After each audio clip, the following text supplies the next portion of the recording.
नासिक में सुपर्णा अपने पति नंदन और सास कमला के साथ रहती थी। सुपर्णा एक डिजाइनर थी जो कि बड़े ही सुंदर सुंदर तरह तरह के पर्स डिजाइन करती थी।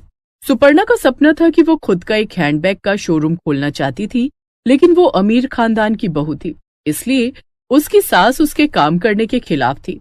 हमारे खानदान की बहुओं को काम करने की इजाजत नहीं है। अपनी सास की ये बात सुनकर सुपर्णा अपना सपना मन में दबाए ही चुप रह जाती है, लेकिन वो अपने इस शौक को अपने कमरे में पूरा करती है।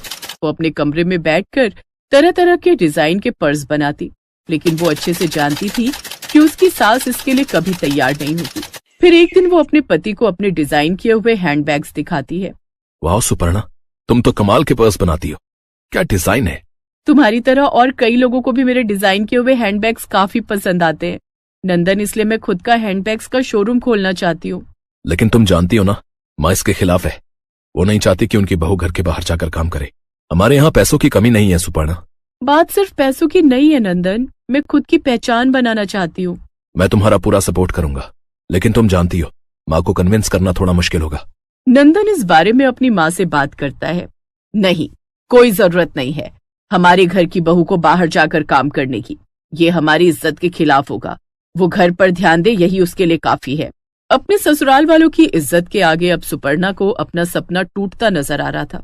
अपनी सास की इस बात से उदास हो जाती है। ऐसे ही कुछ समय बीतता है। बीतते वक्त के साथ नंदन को बिजनेस में काफी नुकसान होने लगता है और एक दिन तो अचानक उनकी फैक्ट्री में आग लग जाती है। नहीं नहीं, ये नहीं हो सकता। मैं कहीं का नहीं रहा।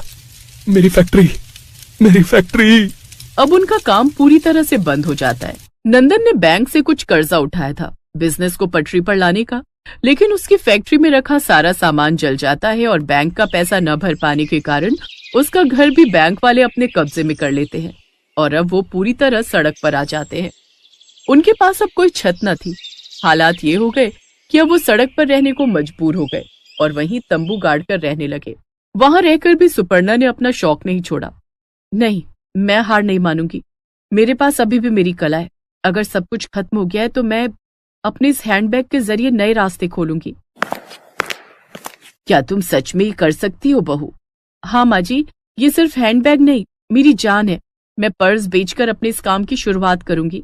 अपनी बहू की कारीगरी देखकर राजरानी को भी उस पर विश्वास होने लगता है और वो समझ गई थी कि उसकी बहू कितनी टैलेंटेड है।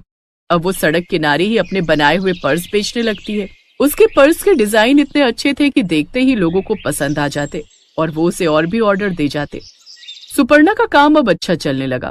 फिर ऐसी एक रोज जब सुपर्णा पर्स बना रही थी, तभी एक लड़की उसके पास आती है। वाह, तुम्हारे बनाए हुए पर्स तो कितने खूबसूरत है। मुझे इस तरह के 1000 पर्स चाहिए। क्या तुम परसों तक मुझे 1000 पर्स बनाकर दे सकती हो? ऐसे 1000 पर्स? कहीं तुम कोई मजाक तो नहीं कर रही ना? नहीं, बिल्कुल नहीं। मैं परसों तुमसे इस तरह के डिजाइन के और पर्स लेने आऊंगी और बाकी के पैसे तभी दे दूंगी। तब तक के लिए ये 2 लाख एडवांस के तौर पर रखो। ये कहकर वो लड़की वहां से चली गई। इतने पैसे देखकर वो खुश थी, लेकिन अब सुपर्णा टेंशन में आ गई। पता नहीं इतने सारे ऑर्डर मैं पूरे कर भी पाऊंगी या नहीं। तुम जरूर पूरा करोगी। मुझे अपनी बहू पर पूरा भरोसा है और हम इसमें तुम्हारा साथ देंगे। अब सुपर्णा का साथ देने के लिए नंदन और राजरानी भी थे। सुपर्णा सुंदर सुंदर डिजाइन के पर्स बनाकर तैयार करने लगी। इस तरह दिन रात काम करके उन्होंने 1000 पर्स बनाकर तैयार कर लिए। उस रोज फिर वो लड़की उनके पास आई। आपके 1000 पर्स बनकर तैयार हैं जी। आपका बहुत बहुत शुक्रिया। लेकिन एक बात पूछूं, आप इतने पर्स का करेंगी क्या? तभी वो लड़की एक परी के रूप में बदल जाती है। मैं एक परी हूँ और धरती लोक पर कुछ दिन घूमने आई थी। मैंने यहाँ बहुत सी खूबसूरत चीजें देखी, लेकिन उन सब में सबसे खूबसूरत मुझे तुम्हारे हाथ का बनाया हुआ ये पर्स लगा। इसलिए मैंने अपने परिस्तान की सभी परियों के लिए ये पर्स ले लिए और देखना, मेरी तरह उन सबको भी ये बहुत पसंद आएंगे। आप सचमुच की परी हैं? हाँ, और मैं तुम्हारा सपना पूरा करूंगी। अपनी छड़ी घुमाकर वो परी सुपर्णा को सोने चांदी का पर्स देती है। सोने चांदी का पर्स? हाँ, अब से तुम्हारे सब दुख दूर हो जाएंगे सुपर्णा। मैं जानती हूँ तुम्हारा खुद का पर्स का शोरूम खोलने का सपना था, इसलिए अब से तुम इन सोने चांदी के पर्सों को बेचकर खुद का शोरूम खोलना, जिससे तुम खूब कमाई करोगी।